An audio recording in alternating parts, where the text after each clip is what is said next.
আবু বকর কান্দে আর বলে, মা গো, আমার নবী কেমন আছে, আমার নবী কোথায় আছে? এই সংবাদ না নিয়ে নবীরে না দেখা আমি এক গ্লাস পানিও পান করব না। আবু বকরের মা নিজের হাতে খাবার তামা খাইয়া প্লেটে কইরা খাবার নিয়ে আসে। বাবা রে, সারাটা দিন বেহুশ হয়ে পইরা ছিলি রে বাবা, পেটের ভিতরে কিছুই নাই, আমি মা খাবারের লোকমা নিয়ে আসছি রে বাবা, আমি মায়ের হাতে এক লোকমা খাবার খা। আবু বকর বলে, মা গো, আমার নবী কেমন আছে এবং কোথায় আছে আমি নিজের চোখে না দেখা এক লোকমা খাবারও খাবো না। ও মা, আমার নবীরে না দেখা পর্যন্ত আমি আবু বকর ক্ষুধার যন্ত্রণায় মইরা যাব, এরপরে এক ঢোক পানিও পান করব না। তুমি আগে খবর নাও আমার নবী কেমন আছে। আমি আহত হইয়া পড়েছিলাম, আমার ভাই বেরাদার বাড়িতে দিয়া গেল, আমার নবী কোথায় আছে গো মা, তাড়াতাড়ি সংবাদটা নাও গো মা। আবু বকরের মা বলে, আমি মহিলা মানুষ, আমি কিভাবে সংবাদ নিব? আবু বকর বলে, মা গো, যদি সংবাদ না নিতে পারো, নবীর কাছে আমাদের না নিতে পারো, আমি না খেয়ে মারা যাব গো মা, এক ঢোক পানিও আমি পান করব না। কোনো মা তো এই অবস্থা সইতে পারে না বাবা। ইসলামের প্রাথমিক যুগে অবস্থাটা কেমন ছিল, বাহিরের সিচুয়েশনটা কেমন ছিল, রাস্তায় বের হইলে মুসলমানদের পাইলেই বেঈমান গুলা মারে। আবু বকরের মা বলে, বাবা রে, আমি কেমনে তোর নবীর সংবাদ নিব? আবু বকর বলে, মা গো, ওমরের বোনের কাছে যায় জিজ্ঞেস করো, হয়তো জানতে পারে। ওমরের বোনের কাছে সংবাদ নেয়, নবী আমার হযরত আরকামের বাড়িতে আছে, ভালো আছে। আবু বকরের মা বলে, বাবা, সংবাদ নিয়ে আইছি, তোর নবী হযরত আরকামের বাড়ি আছে, তোর নবী সুস্থ আছে। আবু বকর বলে, মা গো, আমি আমার নবীর না দেখা আমি এক লোকমা খাবারও খাবো না, এক ঢোক পানিও পান করব না, আমার নবীর কাছে নিয়ে যাও। বাবারে, দিনের বেলা যদি বের হয় মানুষগুলা পাইলে তোরে আবার মারবে রে বাবা। আবু বকর বলে, মা, তুমি আমার রাত্রিবেলা নিয়ে যাও। রাত্রি যখন গভীর হয়ে গেছে, সবাই যখন ঘুমের ঘরে চলে যায় বাবা, হযরত আবু বকরের মা অসুস্থ সন্তানের নিয়ে, আরে মা দুঃখিনী, সন্তানের আবদার পূরণের লাইগা সন্তানদের দরিয়া দরিয়া হযরত আরকামের বাড়ির কাছে নিয়ে যায়। আমার নবী হযরত আবু বকর রে দেখা বসা থেকে দাঁড়া গেছে, একটা দৌড় দিয়ে আবু বকরের কাছে আইসা বন্ধুরে জড়া ধরছে। ও আবু বকর, তোমার কি অবস্থা রে আবু বকর? আবু বকর বলেন, নবী গো, আগে বলেন আপনি কেমন আছেন? বলে, আমি ভালো আছি, তোমার কি অবস্থা? আবু বকর বলেন, নবী গো, আমি ওয়াদা করেছিলাম আপনার একটা নজর না দেখা আমি এক লোকমা খাবারও খাবো না, এক ঢোক পানিও পান করব না। ও যুবক বন্ধুরা, ওই হযরত আবু বকর যার প্রথম পছন্দনীয় আমল আমার নবী দেখা, শুধু তাই নয় গো বাবা, এই আবু বকর কবরের ভয়ে এমন ভাবে কান্না করতো ছোট্ট বাচ্চাদের মতো। হযরত ওসমান কবরের ভয়ে কান্না করত, চোখের পানি জড়াইতে জড়াইতে চোখের নিচে কালো দাগ পইরা গেছে। মানুষগুলা বলে, আপনি এই জায়গায় ঔষধ লাগান, আপনারে দেখতে অসুন্দর লাগে। হযরত ওসমান বলে, আমি কালো দাগটা নিয়ে ময়দানে মাহশারে দাঁড়াইব, আমার আল্লাহর কাছে বলবো, মালিক রে, ওই কবরের ভয়ে কাঁদতে কাঁদতে চোখের নিচে দাগ ফালাইছি, তুমি দাও না আমারে মাফ কইরা। নবীর আমাদেরকে যেহেতু রমজান পর্যন্ত আপনি বাঁচায় রাখছেন, হায়াতটা আরেকটু লম্বা কইরা রমজান পর্যন্ত অন্তত পৌঁছায় দেন। এর ভিতরে যদি আমাদের হায়াতটা শেষ হয়ে যায়, একটু আপনি দয়া কইরা ভালোবাসে আমাদের হায়াতটা লম্বা করে রমজান পর্যন্ত নিয়ে যান, যেন রমজান মাস গুনাহ মাফের মাস, রমজান মাস কোরআন নাজিলের মাস, রমজান মাস মাগফিরাতের মাস, রমজান মাস নাজাতের মাস। ওই রমজান পায়া আমরা যেন আমাদের জীবনের সব গুনাহ মাফ করাইতে পারি। চিৎকার মেরে বলেন আমিন। আর জোরে বলেন আমিন। এজন্যই নবীজি এই দোয়াগুলো শিক্ষা দিয়েছেন। তো রজব মাস আমলের, নেক আমলের বীজ বপনের মাস। এ মাসের ভিতরে নেক আমলের বীজ বপন করতে হয়। একজন কৃষক, তিনি কৃষি ফসল যখন ভালো আশা করেন প্রাথমিক পর্যায়ে তাকে কষ্ট করতে হয়, বীজ বপন করতে হয়, এরপরে যখন ওই বীজ থেকে আস্তে আস্তে গাছ হয়, ওই গাছটাকে আবার পরিচর্যা করতে হয়, সার দিতে হয়, পানি দিতে হয়, এরপরে ফসল যখন ফলে ফসল দেখার পরে কৃষকের মুখে হাসি ফোটে। ঠিক তেমনি ভাবে একজন ইমানদারের জন্য রজব মাস হলো আমলের বীজ বপনের মাস। এই মাসে বেশি বেশি নেক আমলের বীজ বপন করতে হবে। আগামী মাস শাবান মাস, শাবান মাসে এই আমল আরো ভালোভাবে পরিচর্যা করতে হবে। এরপরে রমজান মাস হলো ইমানদারের মুখে হাসি ফোটার মাস, কারণ রমজান মাসে আল্লাহ পাক রব্বুল আলামিন ইমানদারের পিছনের সব গুনাহ খাতা মাফ করে দেবেন। এজন্য এই মাসে আমরা বেশি বেশি নফল ইবাদত করব, বেশি বেশি নফল রোজা রাখার অভ্যস্ত হব আমরা। রমজান আসতেছে, রমজান আসার পরে যেন আমাদের রোজা রাখতে কষ্ট না হয়। এজন্য রজব এবং শাবান থেকে আমাদের পূর্ণ প্রস্তুতি গ্রহণ করা, নেক আমলের জন্য আমাদের যত ব্যস্ততা আছে ব্যস্ততাগুলো রজব শাবানের ভিতরে কমপ্লিট করা, রমজান মাসটাকে ফ্রি রাখা। রমজান মাসে আমি ইবাদত করব, রমজান মাস আসবে আমার জীবনে, আমার জীবনের গুনাহকে ধুয়ে মুছে পবিত্র করার জন্য। রমজান মাস আসবে আমাকে জাহান্নামের খাতা থেকে আমার নামটা কাইটা জান্নাতীদের খাতায় তোলার জন্য। রমজান মাস কোরআন নাজিলের মাস, রহমত, বরকত, মাগফিরাতের মাস। এ মাসে আমি দুনিয়ার ব্যস্ততা রাখবো না, বরং আমাদের হালত হলো আমরা যত ব্যস্ততা আছে সব আমাদের রমজান মাসে কথা বলে ঠিক কি না? অথচ উচিত ছিল যে রমজান মাসটাকে আমি ফ্রি রাখবো ইবাদতের জন্য। ওই মাসটা থাকবে আমার রিল্যাক্স টাইম, যেন আমি ইবাদত করতে পারি। সারাদিন রোজা রাখবো, রাতের বেলা দাঁড়ায় দাঁড়ায় তাহাজ্জুদ পড়বো, তারাবির নামাজ আদায় করব, বেশি বেশি কোরআন তেলাওয়াত করব। কারণ কোরআন নাজিলের মাস হলো রমজান মাস। রমজান মাসে আমি বেশি বেশি কোরআনে কারীমের তেলাওয়াত করব, বেশি বেশি জিকির আজকার করব, বেশি বেশি তাসবিহ তাহলিল পাঠ করব। এটা ছিল আমাদের মূল কর্তব্য, কিন্তু আমরা সেটা পরিপূর্ণ উল্টাটা করি। আল্লাহ আমাদের সহি বুঝদান করুক, সকলে বলেন আমিন। আরো জোরে বলেন আমিন। আর এই রজব মাসের উল্লেখযোগ্য যে আমল, সে আমল হচ্ছে নামাজ। এই নামাজ আল্লাহ পাক রব্বুল আলামিন এই উম্মতকে দিয়েছিলেন এই রজবের চাঁদে।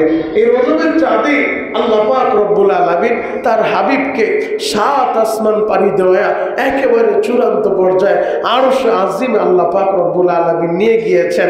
যে আরশের উপরে আল্লাহ আর কোনো সৃষ্টি নাই, যা কিছু আছে আরশের নিচে, আরশের উপরে আল্লাহ, আরশের নিচে সমস্ত মাখলুকাত রয়েছে, কিন্তু আরশের উপরে আর কোনো মাখলুকাত নাই। আমার নবী যে চূড়ান্ত পর্যায়ে, আমার নবী সম্মানিত নবী, আমার নবী সর্বশ্রেষ্ঠ নবী। এজন্য আল্লাহ পাক রব্বুল আলামিন সর্বশ্রেষ্ঠ নবীকে সর্বশ্রেষ্ঠ জায়গা আরশে আজিমে নিয়ে গেছেন। আল্লাহু আকবার। এই রজবের চাঁদে আমাদের নবীকে আল্লাহ পাক রব্বুল আলামিন আরশে আজিমে নিয়েছিলেন, 7 আসমান পাড়ি দেওয়াইছেন, নবীদের সাথে সাক্ষাৎ করাইছেন।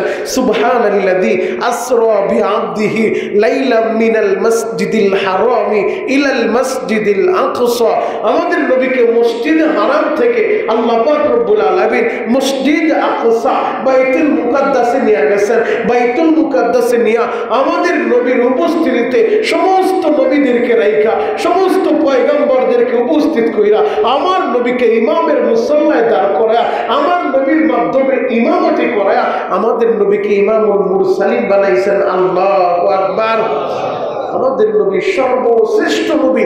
আমাদের নবী যেই নবীর উম্মত হওয়ার জন্য অন্যান্য নবীরা পর্যন্ত দরখাস্ত করেছিল, মুহতারাম হাজিরিন, সেই নবীকে এই রজবের চাঁদে আল্লাহ পাক রব্বুল আলামিন মসজিদে আকসা বাইতুল মুকাদ্দাস নিয়া সমস্ত নবীরা উপস্থিত, সমস্ত নবীদের উপস্থিতিতে আমাদের নবীকে আল্লাহ ইমাম বানায় প্রমাণ করে দিলেন আমার বন্ধু সর্বশ্রেষ্ঠ, আমার নবী সর্বশ্রেষ্ঠ নবী। মুহতারাম হাজিরিন, ওই মসজিদে আকসা থেকে নামাজ আদায় করা, এরপরে আমাদের নবীকে আল্লাহ পাক রব্বুল আলামিন ভ্রমণ করানো শুরু করলেন। প্রথম আসমান, দ্বিতীয় আসমান, তৃতীয়, চতুর্থ, পঞ্চম, ষষ্ঠ, সপ্তম, 7 আসমান পাড়ি দেওয়া সিদরাতুল মুনতাহা নিলেন। সিদরাতুল মুনতাহা থেকে জিবরাইল এরপরে যাওয়ার আর পারমিশন নাই, ফেরেশতারা এরপরে যাওয়ার আর পারমিশন নাই। জিবরাইল দাঁড়িয়ে আছে ওই জায়গা থেকে আল্লাহ পাক রব্বুল আলামিন তার হাবিবকে, তার বন্ধুকে সিদরাতুল মুনতাহা থেকে সরাসরি আরশে আজিমে নিয়ে গেছেন। আল্লাহু আকবার। আর সাজিয়ে নিয়ে এই উম্মতে যে জিনিসটা আল্লাহ দিয়েছেন এই মাসের ভিতরে সেটা হলো নামাজ। আল্লাহ কিন্তু এই উম্মতের রমজানের রোজা দিছে, জিব্রাইলের পাঠায় দিছে, যাও জিব্রাইল জানায় দাও এই উম্মতের উপরে রমজানের রোজা ফরজ করা হলো। জিব্রাইল আমিনের মাধ্যমে আল্লাহ সংবাদ পাঠায় দিছে এই উম্মতের উপরে যাদেরকে অর্থ সম্পদ দিয়েছেন, হজ যাদের উপরে ফরজ করেছেন, আল্লাহ পাক রব্বুল আলামিন হজের বিধান জিব্রাইল আমিনের মাধ্যমে দিয়ে দিয়েছেন।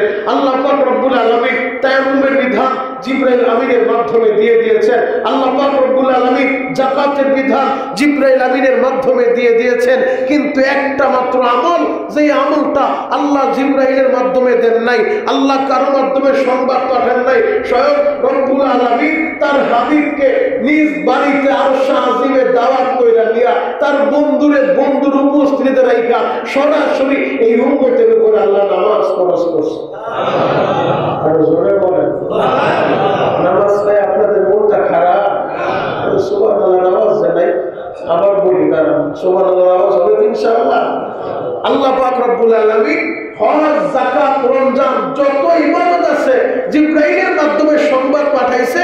জিব্রাইল আইসা জানায় দিছে আপনার উম্মতের উপরে হজ ফরজ করছে, আপনার উম্মতের উপরে যাকাত ফরজ করছে, আপনার উম্মতের উপরে রমজানের রোজা ফরজ করছে। এই বিধানগুলা জিব্রাইলের মাধ্যমে সংবাদ পাঠায় দিছে। একটা মাত্র আমল, একটা মাত্র বিধান যেটা জিব্রাইলের মাধ্যমে পাঠায় নাই, কারোর মাধ্যমে সংবাদ পার্সেল কইরা দেয় নাই, সরাসরি সর্বশ্রেষ্ঠ নবীরে সর্বশ্রেষ্ঠ জায়গা আরশ আজিমে নিয়া আল্লাহ সরাসরি বন্ধুরে বলতেছে, বন্ধু আপনার উম্মতের আমি 5 ওয়াক্ত নামাজ দিলাম। দিয়েছিলেন প্রাথমিক পর্যায়ে 50, কমাইতে কমাইতে বাকি রয়েছে 5। আমার নবী তখন 50 ওয়াক্ত নামাজ সর্বপ্রথম দিচ্ছে। নবী যখন আরশ আজিমে গেছেন, যাওয়ার পরে বলে বন্ধু বন্ধুর কাছে আসছেন, কি নিয়ে আসছেন? বন্ধুর বাড়িতে গেলে তো হাদিয়া নিতে হয়, আপনি কি নিয়ে আসছেন? আমার নবী বলে, মালিক আমি খালি হাতে আসি নাই, খালি হাতে আসি নাই। আত্তাহিয়াতু লিল্লাহি ওয়াসসালাওয়াতু ওয়াত-তাইয়্যিবাত, আমার জাহিরি বাতিনি যত ইবাদত আছে সব ইবাদত করলাম আপনার জন্য নিয়ে আইছে। আল্লাহু আকবার, সব ইবাদত আপনার জন্য আমি সব নিয়ে আইছি হাদিয়া। আমার আল্লাহ খুশি হয়ে বন্ধুর এবার আমার সান্ত্বনা দেয়, হাদিয়া দেয়। আপনি যেহেতু আমার বাড়ি আসছেন, আপনি হাদিয়া নিয়ে এসেছেন, আপনার জাহিরি বাতিনি সব ইবাদত আমার জন্য নিয়ে আইছেন, আমি আপনার হাদিয়া দিতেছি। আসসালামু আলাইকা আইয়ুহান নবী, হে বন্ধু, হে নবী, আপনার উপরে শান্তি শান্তি বর্ষিত হোক। নবী উম্মতের ওই মুহূর্তে বলে না, একান্ত মুহূর্তে বন্ধুর সাথে কথা চলতেছে, এক বন্ধু আরেক বন্ধুর কাছে হাদিয়া আদান প্রদান চলতেছে। ওই মুহূর্তে নবী উম্মতের বলে নাই, ওই মুহূর্তে নবীজি বলে, আল্লাহ আপনি যে দিছেন আসসালামু আলাইকা আইয়ুহান নবী, আমার উপরে যে শান্তি দিছেন, এই শান্তি আমি একা নিব না, তাহলে কি করবেন? আসসালামু আলাইনা ওয়া আলা ইবাদিল্লাহিস সালিহিন, আমার উম্মতের ভিতরে যারা আবেদ আছে, যারা সালিহিন আছে, এই শান্তি শুধু আমি নবীর উপর একা না, আমার তামাম উম্মতের সমস্ত আবেদদের উপরে, সমস্ত সালিহিনদের উপরে আপনার এই শান্তি বর্ষিত হোক। আল্লাহু আকবার। এখন তো মুহূর্তে যায় বন্ধুরে বলে না। এরপরে সর্বশেষ নবী যখন চলে আসবেন, আল্লাহ বলেন উম্মতের জন্য 50 ওয়াক্ত নামাজ দিলাম, যান আপনি হাদিয়া নিয়ে যান। আমার নবী তো আনন্দে আত্মহারা, আমার আল্লাহ আমার উম্মতের 50 ওয়াক্ত নামাজ দিছে, সাথে সাথে রওনা করছে সপ্তম আসমানে। তো জাতির পিতা ইব্রাহিম আলাইহিস সালাতু ওয়াস সালাম ওই সপ্তম আসমান পাড়ি দিয়া ষষ্ঠ আসমানে আইছে। ষষ্ঠ আসমানে মুসা কালিমুল্লাহ, মুসা নবীর সাথে সাক্ষাৎ। মুসা নবী জিজ্ঞেস করে, হাবিব আপনি তো আল্লাহর বন্ধু, আপনি তো আল্লাহ আপনার অনেক ভালোবাসে, পছন্দ করে, আল্লাহর বাড়ি নিয়ে গেছে যে আরশ আজিমে কোন নবীরে নেয় নাই, আপনার নিচে। তো আপনি তো চেহারাটা যে ভাব দেখতেছি মনে হয় যেন কিছু একটা দিছে, আপনি এত আনন্দিত, কি দিছে? বলে, মুসা রে, আমার আল্লাহ আমার উম্মতের ভালোবাসা 50 ওয়াক্ত নামাজ দিছে। মুসা নবী বলে, আপনি কিছু বলেন নাই? কি বলবো, আমি তাড়াতাড়ি দুনিয়াতে যাব, কারণ আমি যাওয়ার আগে যদি একটা উম্মত মইরা যায় ও তো নামাজটা পাবে না। আমার আল্লাহ যে এত দামি হাদিয়াটা আমারে তার বাড়িটাই না দিল, আমার আল্লাহ যে দুনিয়ায় থাইকে হাদিয়াটা দেয় নাই, আরশ আজিমে সর্বশ্রেষ্ঠ জায়গায় না আমার এই নামাজটা হাদিয়া দিছে। আমি তাড়াতাড়ি দুনিয়া যাইতে চাই, আমি যাওয়ার আগেই যদি কোন উম্মতটা আমার মইরা যায় ও তো নামাজটা পাবে না, এজন্য আমি তাড়াতাড়ি রওনা হয়ে গেছে। মুসা নবী বলে আমি বনি ইসরাইল চালাইছি, আমি বনি ইসরাইলের নবী, আমি জানি এই বনি ইসরাইল গুলো কেমন তেরা ছিল। আমারে মাত্র 3 ওয়াক্ত নামাজ দিছে, তাই আমার উম্মত পড়ে নাই। মাঝে মধ্যে বলতো মুসা আমাদের পেঁয়াজের খেতে কাজ আছে, আলু খেতে পানি দিতে হবে, অনেক ব্যস্ততা আমাদের, আমাদের এত সময় নেই নামাজ পড়ার। তুমি আজাইরা আসো, তুমি যাও আর তোমার আল্লাহ যায় নামাজ পড়ো। নাউজুবিল্লাহ। আর জোরে বলে মুসা নবী বলে আপনি যান, আমার উম্মতের 3 ওয়াক্ত দিছে তাই পারে নাই, আর আপনার উম্মত গড়ে হায়াত পাবে 60 থেকে 65 বছর, হায়াতও পাবে কম, আপনার উম্মত পারবে না, আপনি যান। আমার নবী আল্লাহর কাছে আবার গেছে। আল্লাহ বলে বন্ধু যেহেতু আসেন, যান আপনার সম্মানে আরো 5 ওয়াক্ত কমায়া এখন আপনার উম্মতের দিয়ে দিলাম 45 ওয়াক্ত। আমার নবী 45 ওয়াক্ত নিয়ে আবার রওনা হয়েছে। মুসা নবীর সাথে দেখা, কি বলছে? বলে 5 ওয়াক্ত কমায় দিছে, 45 ওয়াক্ত বাকি আছে। বলে এটাও পারবো না, আপনি আবার যান। আমার নবীর কাছে যতবার আসে মুসা নবী বুঝায় শুধু পাঠায় দেয়, আপনি আবার যান, আপনার উম্মত পারবে না। এইভাবে কমাইতে কমাইতে 9 বার আমার নবীর পাঠাইছে। যতবার আমার নবী যায় 5 ওয়াক্ত করে আল্লাহ কমায় দেয়। 5 9 45 ওয়াক্ত মাইনাস হয়ে গেছে, এখন বাকি আছে 5 ওয়াক্ত। এরপরে মুসা নবী বলে 5 ওয়াক্ত পারবে না নবীজি, আপনি আরেকবার যান, আপনার উম্মত হায়াত পাবে কম, এরা পারবে না 5 ওয়াক্ত নামাজ, আপনি আবার যান। আমার নবী বলে মুসা রে, যতবার গেছে আল্লাহ 5 ওয়াক্ত করে কমাইছে, এবার যদি যাই আর তো কিছু বাকি থাকবো না। উম্মতের দিছিল নামাজ এত আদর কইরা, আমি যদি এবার যাই আর কিছুই বাকি থাকবো না, আমি আর যাব না। আমার আল্লাহ বলেন নবী গো, মুসা যেহেতু বলছে আপনি আর একটা বার আসেন গো নবী, আমার নবী যখন আর একটা বার যায় গো বাবা, আমার আল্লাহ জানায় দেন নবী গো, যতবার আইছেন 5 ওয়াক্ত কইরা কমাইছি, এখন বাকি আছে 5 ওয়াক্ত। আপনার যে উম্মতেরা এই 5 ওয়াক্ত নামাজের সময় মতো আদায় করবে, কারণ আমি আল্লাহ যা বলি আমার কথায় কোনো পরিবর্তন হয় না, আমার কথার কোনো রদবদল হয় না। আমি দিয়েছিলাম 50 ওয়াক্ত, এখন বাকি আছে 5 ওয়াক্ত। আপনার যে উম্মত সময় মতো 5 ওয়াক্ত নামাজ আদায় করবে, আমি আল্লাহ তাদের আমলনামায় 50 ওয়াক্ত নামাজের সওয়াব দিয়ে দিব। এই উম্মত কত দামি, কত দামি নবী পাইছি আমরা। আমাদেরকে নামাজ দিছে 5 ওয়াক্ত, 5 ওয়াক্ত পড়বো, অ্যাকাউন্টে সওয়াব জমা হবে 50 ওয়াক্ত। এরপরও কেমনে নামাজটা আমরা সাইরা দেই, এরপরও নামাজের জন্য আমাদের দিলের ভিতরে একটু ব্যথা জাগে না, এরপরও নামাজের জন্য আমাদের দিলের ভিতরে একটু অনুশোচনা জাগে না। যুবক ভাইরা, আমি তোমাদের পায়ে হাত রেখা বলে যাই, এই দুনিয়ায় তুমিও থাকবে না, আমিও থাকবো না, দেখতে না দেখতে দুনিয়া কিন্তু শেষ হয়ে যাবে। আর এই ময়দানে মাহশারে প্রথমেই নামাজের হিসাবটা হবে। আউয়ালু মা ইউহাসাবু বিহিল আবদু ইয়াউমাল কিয়ামাতিস সালাহ। নবীজি বলে প্রথমেই নামাজের হিসাব হবে। প্রথম হিসাবটা যদি সহজ হয়ে যায়, আশা করা যায় বাকি হিসাবগুলো আল্লাহ সহজ করে দেবে। কথা বলা ঠিক কিনা?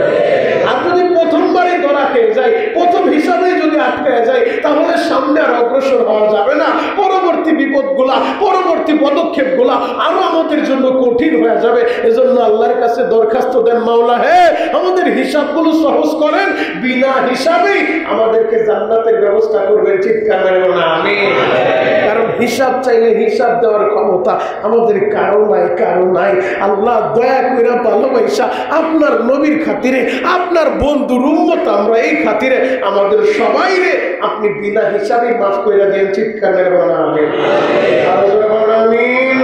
তাহলে নামাজ আমরা আমাদের সাধ্য অনুযায়ী নামাজকে জীবনের সঙ্গী বানায় নেই। 5 ওয়াক্ত নামাজ পবিত্র কোরআনে 1 বার 2 বার না 82 বার 82 জায়গায় আল্লাহ নামাজের কথা বলছে। 82 বার যদি আল্লাহ একটা কথাই বলে আকিমুস সালাহ, বান্দা নামাজ কায়েম করো, নামাজ প্রতিষ্ঠা করো, নামাজের কথা আল্লাহ যদি 82 বার বলে, তাহলে বুঝে নেন এই নামাজটা কত দামি, এই নামাজটা কত দামি। বোঝার জন্য তো এতটুকুই যথেষ্ট।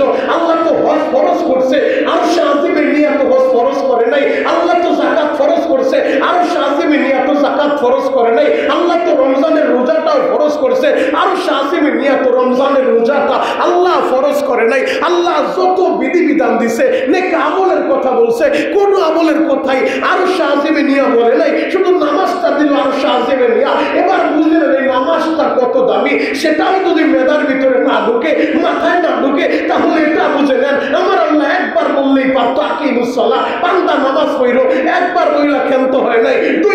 হয়েছে, 2 বার মহিলা ক্ষান্ত হয় নাই, 5 বার 10 বার না, 20 বার 30 বার না, 82 বার 82 জায়গায় আমার আল্লাহ কোরআনের ভিতরে নামাজের কথা বললো। তাহলে বুঝেন নামাজটা কত দামি। শুধু তাই না, নবীজি বলে সমস্ত উম্মতের জন্য আল্লাহ তো জান্নাত দিব, আর আমার উম্মতেরও যে জান্নাত আল্লাহ দিব, ওই জান্নাতের চাবি হলো নামাজ।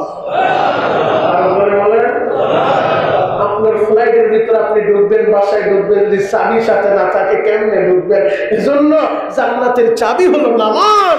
আপনি নামাজ আদায় করবেন, জান্নাতের চাবিটা নিয়ে এরপরে জান্নাতে যাবেন ইনশাআল্লাহ। ইনশাআল্লাহ নামাজ আদায় করব। আল্লাহ আপনি আমাদের সব ভাইকে বুঝা এবং আমল করার তৌফিক দান করেন, সকলে বলেন আমিন। আগে আমাদের নামাজ, পরে হবে আমাদের কাজ। আগে আমাদের নামাজ, পরে হবে আমাদের সমাজ। আগে হবে আমাদের নামাজ, পরে হবে আমাদের ব্যবসা। আগে হবে আমাদের নামাজ, পরে হবে আমার অন্য কাজ। কিন্তু আমরা ভালোটা এমন বানায় নিয়েছি যে আমার কাজ আছে, আমার কাজ আছে, এখন নামাজের সময় নেই, আমার প্যান্টটা ভালো না, এখন নামাজের সময় নেই। এই জন্য যুবক ভাইদেরকে বলবো, যুবক ভাই তোমার একটা প্যান্ট তুমি পবিত্র রাখতে পারো না, নামাজের সময় আসলে বলো আমার প্যান্টটা ভালো না। যুবক রে, ওই অবস্থায় যদি মইরা যাও, তোমার প্যান্টটা না পাক, তুমি না পাক, অবস্থাটা কি হবে চিন্তা করে দেখো।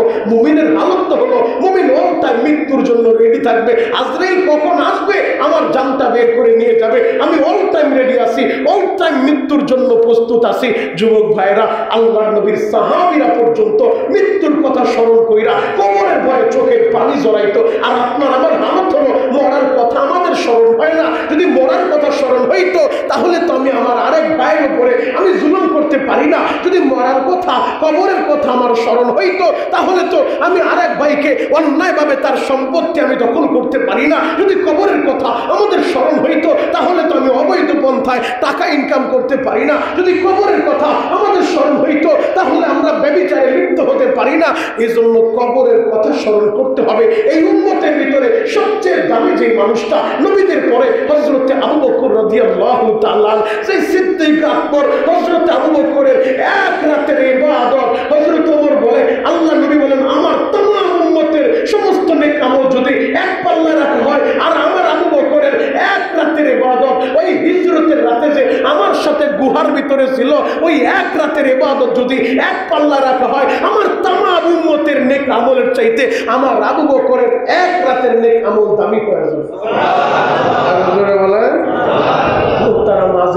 এই আবু বকর পর্যন্ত কবরের ভয়ে কান্দে। যে আবু বকরের কাছে সবচেয়ে পছন্দনীয় যে আমলটা ছিল সেটা ছিল আন-নযরু ইলা ওয়াজহি রাসূলিল্লাহ, নবীকে দেখা। নবীকে দেখা ছিল আবু বকরের সবচেয়ে পছন্দনীয় আমল, সবচেয়ে দামি আমল, যে আমার নবীর আমি দেখব। আমার নবীর জন্য আবু বকর কতটা পাগল ছিল, শুধু নবী দেখার লাগা নবীর জন্য কতটা পাগল ছিল 2 মিনিটে বইলে আলোচনা শেষ করে দিব। ইসলামের প্রাথমিক পর্যায়ে আমার নবী যখন কাবার চত্বরে কোরআনের তালিম দিতেছিলেন, হঠাৎ করে অতর্কিতভাবে আবু জেহেল, উতবা সাহেবারা আমার নবীর উপরে আক্রমণ করে বসে। তো বিভিন্ন জন বিভিন্ন দিকে ছোটাছুটি করতেছে, হযরত আবু বকরকে মারতে মারতে আহত করে ফেলছে। হযরত আবু বকর যখন আহত হয়ে পড়ে আছে, আবু বকরের বংশের লোকজন দাঁড়ায় গেছে। যদি চৌরাস্তায় আজকে এলাকার কোনো ছেলের গায়ে হাত উঠায় কেউ, দেখবেন এই এলাকার মানুষজন দাঁড়ায় যাবে যে আমাদের ভাতিজা, আরো তো আমাদের বাড়ির লোক, আরো তো আমাদের ভাতিজার ছেলে, অথবা আমাদের প্রতিবেশী, ওর গায়ে কেন তোমরা হাত তোলো? লোকজন দাঁড়ায় যাবে। আবু বকর ছিল সম্ভ্রান্ত পরিবারের ছেলে, আবু বকরের বংশের লোকজন দাঁড়ায় গেছে, বলে আবু জাহেল আর একটা আঘাত যদি আবু বকরের উপরে করো, আমরা কিন্তু তোমাদেরকে ছেড়ে দিব না, আমরা আবু বকরের বংশের মানুষ, আমরা এর প্রতিশোধ নিব। আবু বকর তো রক্তাক্ত হয়ে বেহুশ হয়ে পড়ে গেছে। তার 3-4 জন ধরিয়া আবু বকরকে বাসায় নিয়ে আসছে। বাসায় যখন দিয়ে গেছে, হযরত আবু বকরের মা, আরে মা তো মাই, মা যখন ছেলেরে দেখছে আমার ছেলে রক্তাক্ত অবস্থায় বেহুশ হয়ে পড়ে গেছে, মা এখন সন্তানের জন্য শুধু চোখের পানি ঝরায়। হুশটা ফেরার পরে বলে, বাবা তুই আর মুহাম্মদের কাছে যাস না, তুই ওই নবীর কাছে যাওয়ার কারণে তোর কি অবস্থা তুই কি দেখোস না? আবু বকর কান্দে আর বলে, মা গো ওই নবীরে না দেখলে আমি বাঁচবো না, ওই নবীরে ছাড়া আমি বাঁচবো না গো মা।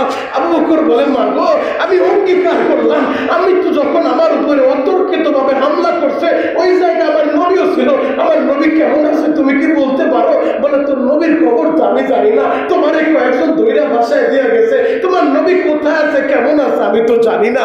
আবু বকর কান্দে আর বলে, মা গো আমার নবী কেমন আছে, আমার নবী কোথায় আছে, এই সংবাদ না নিয়ে নবীরে না দেখা আমি এক গ্লাস পানিও পান করব না। আবু বকরের মা নিজের হাতে খাবার তামা খাইয়া প্লেটে কইরা খাবার নিয়ে আসে। বাবা রে, সারাটা দিন বেহুশ হয়ে পইরা ছিলি রে বাবা, পেটের ভিতরে কিছুই নাই, আমি মা খাবারের লোকমা নিয়ে আসছি রে বাবা, আমি মায়ের হাতে এক লোকমা খাবার খা। আবু বকর বলে, মা গো, আমার নবী কেমন আছে এবং কোথায় আছে আমি নিজের চোখে না দেখা এক লোকমা খাবারও খাবো না। ও মা, আমার নবীরে না দেখা পর্যন্ত আমি আবু বকর ক্ষুধার যন্ত্রণায় মইরা যাব, এরপরে এক ঢোক পানিও পান করব না। তুমি আগে খবর নাও আমার নবী কেমন আছে। আমি আহত হইয়া পড়েছিলাম, আমার ভাই বেরাদার বাড়িতে দিয়া গেল, আমার নবী কোথায় আছে গো মা, তাড়াতাড়ি সংবাদটা নাও গো মা। আবু বকরের মা বলে, আমি মহিলা মানুষ, আমি কিভাবে সংবাদ নিব। আবু বকর বলে, মা গো, যদি সংবাদ না নিতে পারো, নবীর কাছে আমাদের না নিতে পারো, আমি না খেয়ে মারা যাব গো মা, এক ঢোক পানিও আমি পান করব না। কোনো মা তো এই অবস্থা সইতে পারে না বাবা। ইসলামের প্রাথমিক যুগে অবস্থাটা কেমন ছিল, বাহিরের সিচুয়েশনটা কেমন ছিল, রাস্তায় বের হইলে মুসলমানদের পাইলেই বেঈমান গুলা মারে। আবু বকরের মা বলে, বাবা রে, আমি কেমনে তোর নবীর সংবাদ নিব। আবু বকর বলে, মা গো, ওমরের বোনের কাছে যায় জিজ্ঞেস করো, হয়তো জানতে পারে। ওমরের বোনের কাছে সংবাদ নেয়, নবী আমার হযরত আরকামের বাড়িতে আছে, ভালো আছে। আবু বকরের মা বলে, বাবা সংবাদ নিয়ে আইছি, তোর নবী হযরত আরকামের বাড়ি আছে, তোর নবী সুস্থ আছে। আবু বকর বলে, মা গো, আমি আমার নবীর না দেখা আমি এক লোকমা খাবারও খাবো না, এক ঢোক পানিও পান করব না, আমার নবীর কাছে নিয়ে যাও। বাবারে, দিনের বেলা যদি বের হয় মানুষগুলা পাইলে তোরে আবার মারবে রে বাবা। আবু বকর বলে, মা, তুমি আমার রাত্রিবেলা নিয়ে যাও। রাত্রি যখন গভীর হয়ে গেছে, সবাই যখন ঘুমের ঘরে চলে যায় বাবা, হযরত আবু বকরের মা অসুস্থ সন্তানের নিয়ে আহারে মা দুঃখিনী সন্তানের আবদার পূরণের লাইগা সন্তানদের দরিয়া দরিয়া হযরত আরকামের বাড়ির কাছে নিয়ে যায়। আমার নবী হযরত আবু বকরের দেখা বসা থেকে দাঁড়া গেছে, একটা দৌড় দিয়ে আবু বকরের কাছে আইসা বন্ধুরে জড়া ধরছে। ও আবু বকর, তোমার কি অবস্থা রে আবু বকর? আবু বকর বলেন, নবী গো, আগে বলেন আপনি কেমন আছেন। বলে, আমি ভালো আছি, তোমার কি অবস্থা? আবু বকর বলেন, নবী গো, আমি ওয়াদা করেছিলাম আপনার একটা নজর না দেখা আমি এক লোকমা খাবারও খাবো না, এক ঢোক পানিও পান করব না। ও যুবক বন্ধুরা, ওই হযরত আবু বকর যার প্রথম পছন্দনীয় আমল আমার নবী দেখা, শুধু তাই নয় গো বাবা, এই আবু বকর কবরের ভয়ে এমন ভাবে কান্না করত ছোট্ট বাচ্চাদের মতো। হযরত ওসমান কবরের ভয়ে কান্না করত, চোখের পানি জড়াইতে জড়াইতে চোখের নিচে কালো দাগ পইরা গেছে। মানুষগুলা বলে, আপনি এই জায়গায় ঔষধ লাগান, আপনারে দেখতে অসুন্দর লাগে। হযরত ওসমান বলে, আমি কালো দাগটা নিয়ে ময়দানে মাশারে দাঁড়াইব, আমার আল্লাহর কাছে বলবো, মালিক রে, ওই কবরের ভয়ে কাঁদতে কাঁদতে চোখের নিচে দাগ ফালাইছি, তুমি দাও না আমারে মাফ কইরা। নবীর সাহাবীরা কবরের কথা স্মরণ কইরা কান্দে, আর আমাদের কবরের কথা স্মরণ হয় না। কথা বলেন ঠিক কি? কবরের কথা স্মরণ করেন, কবরে কি নিয়ে যাবে? নেক আমল লাগবে, নেক আমল। পরিচয় কাজ হবে না, আমি অমুক সাহেব, তমুক সাহেব, আমি হাজী সাহেব, গাজী সাহেব, আমি মাওলানা, মুফতি সাহেব, কাজ হবে না। কবরে লাগবে নেক আমল, নেক আমল। কবর চিনে নেক আমল। এজন্য নেক আমল নিয়ে যারা কবরে যেতে পারবে, আল্লাহ নবী জানায় দেয়, আল্লাহ পাক ঘোষণা করবে, অফিসুল ফারাইশা মিনাল জান্নাহ, ও ফেরেশতারা জান্নাতের গালিচা বিছায়া দাও, জান্নাতের পোশাকগুলো আমার বান্দার গায়ে উঠায়া দাও। আল্লাহু আকবার। আল্লাহ পাক রব্বুল আলামিন আমাদের সবাইকে পাঁচ ওয়াক্ত নামাজ সময় মতো আদায় করার তৌফিক দান করুন। চিৎকার মেরে বলেন আমিন। আমরা যেন সময় মতো নামাজ আদায় করতে করতে পারি, নেক আমল নিয়ে ঈমান নিয়ে যেন কবরে শুইতে পারি। চিৎকার মেরে বলেন আমিন। দান বক্সগুলো ছেড়ে দেন, সকলে বেশি বেশি আল্লাহুম্মা আমিন। রব্বানা যালামনা আনফুসানা ওয়া ইল্লাম তাগফির লানা ওয়া তারহামনা লানাকুনান্না মিনাল খাসিরিন। রব্বানা ইগফির লানা ওয়া লিওয়ালিদাইনা রব্বিরহামহুমা কামা রব্বায়ানি সগীরা। রব্বুল আলামিন কুদরতের নজর দিয়ে একটা বার তাকায় দেখেন, আমি গুনাহগার আপনার দামি বান্দাদেরকে নিয়ে আপনার শাহী দরবারে ভিক্ষুকের মতো দুইটা হাত তুলে দিয়েছি। রব্বুল আলামিন মেহেরবানি করে আমাদের সকলের জীবনের গুনাহ খাতা মাফ করে দেন। এই মজলিসে যারা হাত তুলেছে রে মালিক, অনেকের মা দুঃখিনী দুনিয়ার জমিনে বাইচা নাই, অনেকের বাবা নাই গো। মেহেরবানি করে আম্মা জান আব্বা জানের কবরগুলো জান্নাতের বাগান বানায় দেন। জীবনে এমন কোন মোনাজাত নাই রে আল্লাহ যেই মোনাজাতে হাত উঠাইয়া মা বাবার কথা বলি নাই। আল্লাহ তাকায় দেখেন কত মা হারা বাবারা সন্তান মা বাবার কথাটা স্মরণ কইরা চোখের গরম পানিটা ছেড়ে দিছে। রব্বুল আলামিন সন্তানের চোখের পানির খাতিরে মা বাবার কবরটা আপনি এখনই জান্নাতের বাগান বানায় দেন। আমি জানি না কার মা অসুস্থ, কার বাবা অসুস্থ, হার্টের রোগী, ডায়াবেটিসের রোগী, কিডনির রোগীর আল্লাহ ওই অসুস্থ মা বাবারে আপনি সুস্থতার নিয়ামত দিয়া দেন। আল্লাহ খাস করে 5 ওয়াক্ত নামাজ যেন সময় মতো আদায় করতে পারি, আমাদের সবাইরে আপনি কবুল করে নেন। রব্বুল আলামিন কত হাজী সাহেবেরা হাত উঠাইছে আল্লাহ, যেই হাজীদের হাত দুইটা আপনার গরের সাথে লাগছে, যেই হাজীরা হাত দুইটা দিয়া ওই হাজরে আসদ ধরছে রে মালিক, ওই হাজীদের উসিলায় বড় মজলিসের সকলের দরখাস্ত আপনি কবুল কইরা নেন।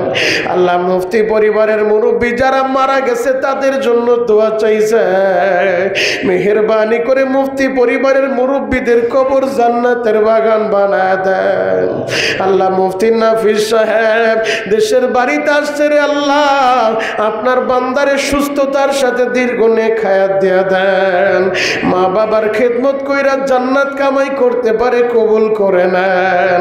আল্লাহ খাস করে আমাদের মসজিদের কমিটির সভাপতি, সেক্রেটারি, কেশিয়ার, সদস্য ভাইরা যারাই হাত উঠাইছে আল্লাহ প্রত্যেকের দিন মা বাবা আত্মীয় স্বজন যারাই মারা গেছে কবর জান্নাতের বাগান বানায় দেন।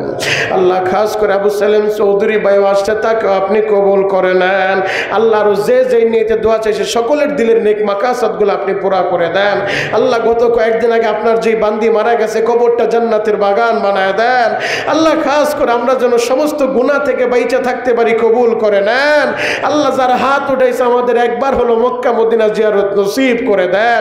আল্লাহ মসজিদ মাদ্রাসা কিয়ামত পর্যন্ত আপনি কবুল করে নেন। আপনার যেই বান্দারা প্রতি জুমায় মসজিদে দান করে এদের সকলের দানের খবর মদিনাওয়ালার কাছে পৌঁছায় দেন। আল্লাহ দানের উসিলা এদের বিপদ আপদ বালা মুসিবত থেকে এদেরকে আপনি হেফাজত করেন। আল্লাহ ব্যবসায়ী ভাইদের ব্যবসার ভিতরে বরকত দিয়া দেন। আল্লাহ আমার ব্যবসায়ী ভাইদের ব্যবসার ভিতরে বরকত দিয়া দেন। হালাল রুজি বেশি বেশি উপার্জন করতে পারে কবুল করে নেন। সম্পূর্ণ হারাম থেকে আমরা বেঁচে থাকতে পারি কবুল করে নেন। আল্লাহ আমাদের এই সোনার বাংলাদেশকে আপনি হেফাজত করেন। আল্লাহ দেশ নিয়ে যারা ষড়যন্ত্র করে ওদেরকে আপনি হেদায়েত দিয়া দেন। আল্লাহ দেশ নিয়ে যারা ষড়যন্ত্র করে ওদেরকে আপনি হেদায়েত দিয়া দেন। আল্লাহ আমাদের এই সোনার বাংলাদেশটাকে আপনি হেফাজত করেন। সুবহান রব্বিকা রব্বিল ইজ্জাতি আম্মা ইয়াসিফুন ওয়া সালামুন আলাল মুরসালিন ওয়া সালামুন আলাল মুরসালিন ওয়ালহামদুলিল্লাহি রাব্বিল আলামিন।